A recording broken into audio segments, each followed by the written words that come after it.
Hi everybody, this is Rebecca Sager and this is my resource walkthrough. So for this resource I chose NCTM Illuminations.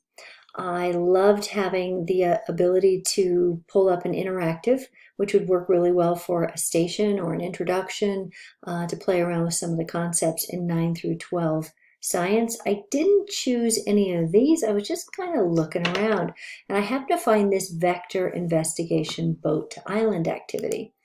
And the idea of this activity is to try to get the boat around by changing the magnitude and the direction.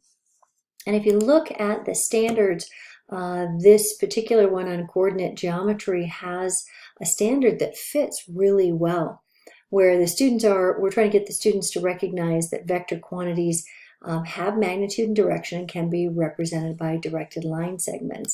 So if you look at this game, here's your line segments, and you happen to have magnitude and direction. Down at the bottom here, it shows you an exploration, to go into the static mode, and I thought that was a really great way to get the students to start. So if you line up your boat with the island, the idea is I'm going to try to get my boat to hit the island, and I got it. The fun part is I can affect my magnitude and direction. So if I back it up, my magnitude drops. I have a 360-degree direction that I can go. And I can, if I make this really big, I can, boom, make my boat go really fast. Now, I'll reset that though, and I'm going to add some water velocity. And in static mode, I'm in charge of this. So just like the direction of the boat, I can affect the magnitude, slow it down, speed it up. But you'll notice that I can't make the magnitude of the water equal to the magnitude of the boat. So in this case, with a current going in the same direction, really easy, slingshots me right in there. But what if I change that and I happen to be going this way? And now you'll notice this has dropped even though my magnitude is on as large as I can make it. And you'll see that it slows down quite a bit. And the students, when you ask them, okay, pay attention to, yay, hit the island, magnitude of the boat, magnitude of the water, now look at your results.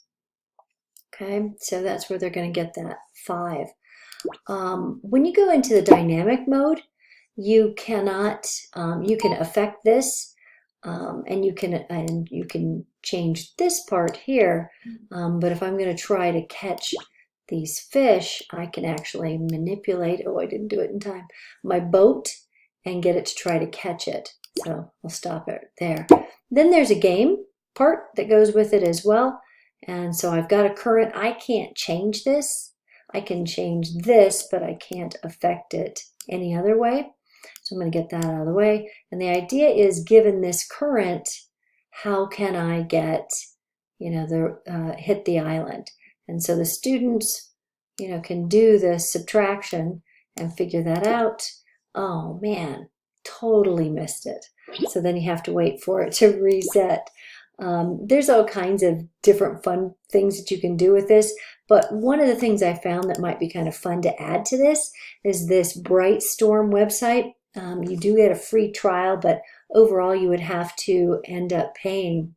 But this particular video talks about Pythagorean's theorem and would allow the students to do some more of that mathematical computation to get to a correct vector. Another thing I could do is I could apply my science standard to it. It fits really well too with the mathematical representations, predict the outcome of a collision. So I can fit it in both math and science standards. So that is my walkthrough. I hope you enjoyed that, and hopefully someday somebody can use that in their classroom. Thanks so much. Bye-bye.